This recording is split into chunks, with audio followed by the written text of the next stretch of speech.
అయితే ఆఖరిగా అసలు ఎన్టీ రామారావు గారిది విషయం తీసుకుందామండి. ఆయన దినచర్య ఎలా ఉండేది? ఆఖరిగా చెప్పండి సార్. అసలు ఏంటి మార్నింగ్ ఎప్పుడు లేచి మీ దగ్గర ఒక 6 సంవత్సరాల వరకు వర్క్ చేశారు ఆయన. అసలు ఇలాగా దినచర్య ఎలా ఉండేది? ఆయన దినచర్యలో మార్పు లేదండి. రాత్రిపూట 10 గంటల వరకు మేలుకొని ఉన్నా 3 గంటలకు లేస్తాడు. 2 గంటలకు పడుకున్నా 3 గంటలకు లేస్తాడు. ఓకే. మామూలుగా అయితే ఆయన 7 గంటలకు పడుకుంటాడు నైట్. నైట్ ఎప్పుడు కూడా అంటే ఏదన్నా ప్రోగ్రాంలో ఉంటే తప్ప మామూలుగా అయితే 7 గంటలకు పడుకుంటాడు. ఓకే. 3 గంటలకు లేస్తాడు. 3:30కు లేస్తాడు. బ్రహ్మ ముహూర్తం అనేది. ఓకే. 1 గంటన్నర 2 గంటల పాటు వ్యాయామం చేస్తాడు. వ్యాయామం అంటే ఏంటి? ఏం చేస్తారు? ఫిజికల్గా బస్తీలు తీస్తాడు. తర్వాత యోగా యోగా బాగా చేస్తాడు. చెమటలు పట్టిపోతాయి. ఓకే. ఇంకా తర్వాత స్నానం అది చేసేసి 5 గంటలకి బ్రేక్ఫాస్ట్ కూడా ఫుల్గా తింటాడు. కోడి తింటాడు ఆయన. ఏ అనుమానం లేదు. మనల్ని కూడా అక్కడ తినమంటాడు. అంటే బ్రేక్ఫాస్ట్లోనా లేకపోతే లంచ్? బ్రేక్ఫాస్ట్లోనైనా లంచ్లోనైనా ఎప్పుడే అవైలబుల్ ఉంటే తినేస్తాడు. అది అంటే నాటుకోడి ఇష్టం అంటారా? మామూలు చికెన్? నాటుకోడి తింటాడు. తర్వాత ఇక లేచిన తర్వాత 5 గంటలు దాటిన తర్వాత ఇంకా ఇంటర్వ్యూల కోసం ఎదురు చూస్తుంటారు. ఎవరు ఆఫీసర్లు ఎవరు వస్తారు కదా ఆడ నుంచి. ఇక మామూలుగా మధ్యాహ్నం లంచ్ కూడా పెద్దగా తిండు ఆయన. రైస్ పెద్దగా తిండు. ఇక తినకూడదంటూ లేదు ఆయనకు. ఓకే. ఇప్పుడు ఎన్ని ప్రాబ్లమ్స్ ఉన్నా, షుగర్ ఉన్నా, లేకపోతే బీపీ ఉన్నా, హార్ట్ సర్జరీ అయినా జిన్ను దగ్గర నుంచి వెన్నపూస దగ్గర నుంచి స్వీట్ల దగ్గర నుండి అన్ని తింటాడు ఆయన. ఓకే. ఏ తినకూడదో మళ్ళా అంటాడు షుగర్ వాళ్ళం అన్ని తింటాడు ఆయన. అవన్నీ కూడా ఈ ఎక్సర్సైజ్ దెబ్బకి అది అవుతా ఉంటాయి. న్యూట్రలైజ్ అన్నమాట. మధ్యాహ్నం పడుకునేవారు అంటారా? మధ్యాహ్నం పడుకోవడం ఎప్పుడు ఉండదండి. ఇంకా నైట్ ఎవరు లేకపోతే కాసేపు. కాకపోతే ఆయనకు అదృష్టం ఏంటంటే 5 నిమిషాల్లో గాఢ నిద్రలో పోతాడు ఆయన. ఓకే. ఫ్లైట్లో పోతున్నా, నేను హెలికాప్టర్లో పోతున్నా 5 మినిట్స్లో మంచి నిద్ర పడతాడు. మరి ఫ్రెష్గా వస్తుంది మొహం. అది మన వల్ల కాదు. అది కష్టం మాత్రం అంత మాత్రం కష్టపడేటువంటి మనిషిని మనం చూడలేమండి. అది ఒక్కోసారి మనకనిపిస్తుంది ఎందుకు ఇంత కష్టపడుతున్నాడైనా, మొగటం లేని మహారాజుగా బతికాడు, సినిమాల్లో అనుభవించని ఆనందం లేదు, రాని పేరు లేదు, డబ్బు ఉంది, అన్నీ ఉన్నాయి కదా, ఎందుకు ఇంత కష్టపడిపోతాడో అనుకుంటాం మనం కూడా. కాకపోతే ఆయన నేచర్ అలాంటిది. సార్ ఇది ఇప్పుడు ఎన్టీ రామారావు గారు తన చైతన్య రథాన్ని వాళ్ళ కొడుకు రన్ చేశారంటున్నారండి, హరికృష్ణ. అలాగే బాలకృష్ణతో ఎలా ఉండేవాడు? తన అంటే ఈ సినిమా రంగం తన యొక్క వారసుడేమో బాలకృష్ణ అని చెప్పారండి. అలాగే సినిమా రాజకీయంగా అది అయితే సినిమా వారసుడు అయితే బాలకృష్ణ. హరికృష్ణ గురించి అసలు ఎలా మాట్లాడేవారు? ఆయన కొద్దిగా అగ్రెసివ్గా ఉన్నట్టు అనిపించేదండి మాకు చూడడానికి. అంటే హరికృష్ణ ఎప్పుడు కూడా నేను ఒక చీఫ్ మినిస్టర్ గారు కుమారుడినని, ఒక ఎన్టీఆర్ అంటే గొప్ప ఫ్యామిలీలో నేను ఒక సభ్యుడినని ఏ రోజు అతను గర్వపడటం కానీ ఆ విధంగా బిహేవ్ చేయటం కానీ ఉండేది కాదు. ఈవెన్ డ్రైవర్లతో కూడా మిగిలిన కొడుకుల కంటే కూడా డ్రైవర్లంతా అతన్ని లైక్ చేస్తారు హరికృష్ణని. ఎంత సింపుల్ మ్యాన్ అంటే నన్ను మామ అని పిలిచేవాడు. ఓకే.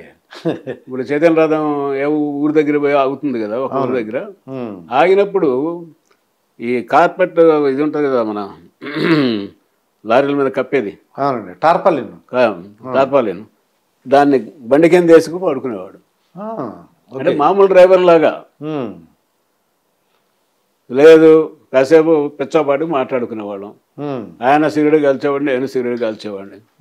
నా జేబులో ఆయన తీసుకునేవాడు, ఆయన జేబులో నేను తీసుకునేవాడిని. ఎన్టీఆర్ గొప్పతనంలో ఇది కూడా ఒకటండి.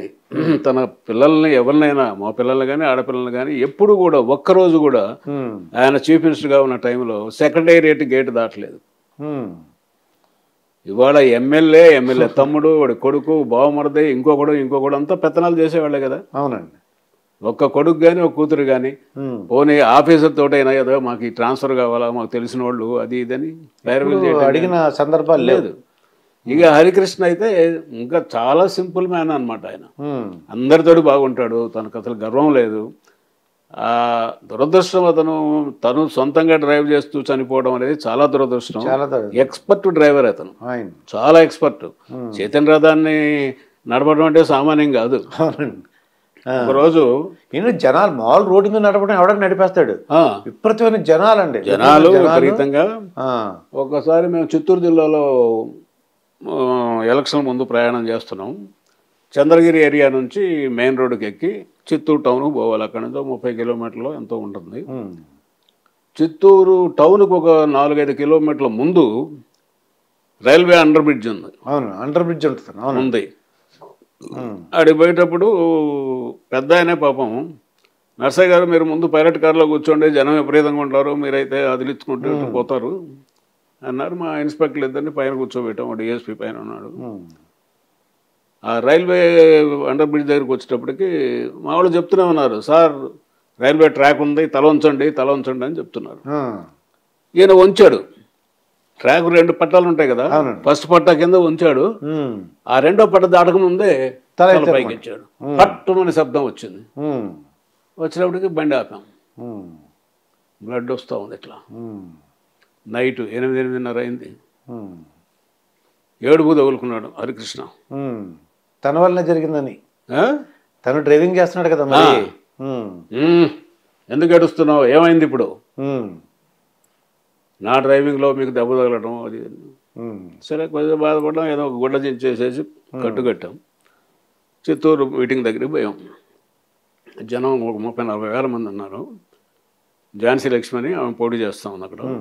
నాకు తెలుసు, వాళ్ళ నాన్న డిప్యూటీ కలెక్టర్గా చేశాడు. జనం అంతా ఏదో ఎన్టీఆర్ మీద రాళ్ళు వేశారు, దెబ్బలు తగిలినాయి, కట్లు కొట్టుకొని వచ్చారని చెప్పి పెద్ద కమోషన్ అన్నమాట జనంలో, అలజడి. నేను చెప్పిన మైకులో చెప్పి, ఏం కాలేదురా బాబు, ఇట్లా జరిగింది, మీరు తొందరపడొద్దు అనవసరంగా అని చెప్పి. అప్పుడు త్రివిక్రమరావు గారు వీళ్ళ బ్రదరు, ఎన్టీఆర్ బ్రదర్, ఆయన కూడా ఉన్నాడు మా దగ్గర. ఆయన, నర్సయ్య గారు మనం చెప్తే మూర్ఖుడు వెండో, మొండి పట్టుదల, ఏం చేద్దామన్నాడు. మరి నువ్వు సొంత మనిషి, నువ్వు చెప్పకపోతే, నువ్వు చెప్తే వినకపోతే నేను చెప్తే వింటాడయా. అందులో ఈయన ఉపన్యాసం మొదలుపెట్టి నరాలన్నీ బిగదీసి మాట్లాడతాడు. దాంతో బ్లడ్డింగ్ అగారుతూనే ఉంది, మేము కట్టుకట్టినా కూడా నరాలు ఉబ్బిపోయి. తెలుగుదేశం ప్రజలు అలా మాట్లాడుతుంటారు. నేను అప్పుడు ఇంకా ఆవిడ ఝాన్సీ లక్ష్మి తెలుసు కాబట్టి, అమ్మ చూడు ఆయన ఇట్లా ఆపడు, మేము ఎంత చెప్పినా వెండో, నువ్వు మైక్ పట్టుకొని అన్నా నేను గెలుస్తున్నా, మీరు ఆవేశపడొద్దు, మాట్లాడొద్దు అని చెప్పి బ్రతిలాడి కళ్ళని పెట్టుకో అని చెప్పి చెప్తే ఆమె అట్లే చేసింది. ఆపాడు. ఆపిన తర్వాత బలవంతంగా హెడ్-క్వార్టర్ హాస్పిటల్ తీసుకెళ్ళాం. ఎంత దౌర్భాగ్య పరిస్థితి అంటే, సీఎం వస్తూ ఉంటే కనీసం అక్కడ అంబులెన్స్ ఉండాలి కదా. అవునండి, అంబులెన్స్ లేదు, కరెంటు లేదు హాస్పిటల్లో, ఎక్స్రే లేదు. ఏం చేయాలో మనకి, పైపెన్ దెబ్బ, ఇది స్కల్ ఏమన్నా అయిందో మనకు తెలియదు కదా, చీకటి. ఇంకా అదే పనిగా రాయవలూరు పోయాం. రాయవలూరు పోతే హాస్పిటల్ వాళ్ళు ఎక్స్రేలు అన్నీ తీసేసి, ఏం లేదులేండి, సూపర్ ప్లేస్ దెబ్బే, స్కల్కి ఏం కాలేదు, లోపల ఏం కాలేదు అనగానే పదండి అంటాడు ఈయన ఎన్టీఆర్. మేము రావండి, ఇవాళ రెస్ట్ తీసుకోవాల్సిందే ఇక్కడ మీరు, వాళ్ళు ఏం చెప్పినా కూడా అని బలవంతంగా పెట్టాం. అది చాలా మంచి మనిషి అండి అతను. అయితే మొత్తానికి చంద్రబాబు నాయుడు గారు ఈ తెలుగుదేశం పార్టీని కాపాడారండి, ఆ లక్ష్మీపార్టీ దగ్గర నుంచి కాపాడారు. అయితే ఇప్పుడు అప్పుడే కాదు, అంతకుముందు కూడా భాస్కరరావు టైంలో కూడా మైసూరులో కాపాడింది కూడా ఆయనే. 2 సార్లు జరిగింది. ఇప్పుడు 3వసారి ఏంటంటే, ఈ జగన్ ప్రభుత్వం మీద తిరుగుబాటులాగా ఉంది కొద్దిగా. ఈయన కొద్ది పెద్ద ఆయన కాబట్టి నెక్స్ట్ ఎవరు అవకాశం, తెలుగుదేశం పార్టీలో జూనియర్ ఎన్టీఆర్కి అయినా అవకాశం ఉందంటారా? లోకేష్ ఒక ఆయన ఉన్నాడు, జూనియర్ ఎన్టీఆర్. ఇది వాళ్ళే కావాలని ఇంకొకళ్ళైనా కావచ్చు, ఏముందండి దానికి.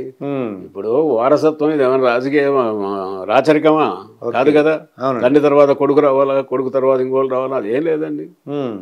ప్రజలు ఎవరు ఎన్నుకుంటే వాళ్ళు, అది ఎవరైనా రావచ్చు. పార్టీలో ఎవరైనా కొత్త ఇంకో నాయకుడు కూడా వచ్చినా, జూనియర్ ఎన్టీఆర్ అయినా కావచ్చు, లోకేష్ అయినా కావచ్చు, ఇంకొకళ్ళైనా కావచ్చు, దానికేముందని. అది ఇప్పుడు చెప్పలేము మనం అట్లా. అంటే వీళ్ళు ఏమంటారంటే, లోకేష్కి ప్రిఫరెన్స్ ఇస్తున్నారు, జూనియర్ ఎన్టీఆర్ పక్కన పెట్టారు అంటుంటారు. పక్కన పెట్టేది ఏముంది, అతని సినిమాలు అతను చేసుకుంటున్నాడు. ఉమ్, ఈయనేమో ఈ 2-3 ఏళ్ళ నుంచి మినిస్టర్గా చేసి ఎమ్మెల్సీగా ఉండి ఉన్నాడు కదా. ఉమ్, ఉమ్, అందులో పక్కన పెట్టడం అంటూ ఇదేం కాదు లేదండి అది. ఉమ్, సరే ఆల్రెడీ ఇప్పుడు 4 ఏళ్ళు, ఒక 3 ఏళ్ళు ఏమో మినిస్టర్గా చేశాడు అవునండి, అతను లోకేష్. అవునండి, తర్వాత ఇప్పుడు ఎమ్మెల్సీ ఉంది. అవునండి, మరి ఇతనేమో జూనియర్ ఎన్టీఆర్ ఏమో సినిమాల్లో బిజీగా ఉన్నాడు కదా, అవునండి, ఆస్కార్ అవార్డు అది ఇదంతా. అవును, మరి రావాలనుకుంటే రావచ్చు, ఏముంది, వాళ్ళ తాత పార్టీని ఎవరు కాదంటున్నారు.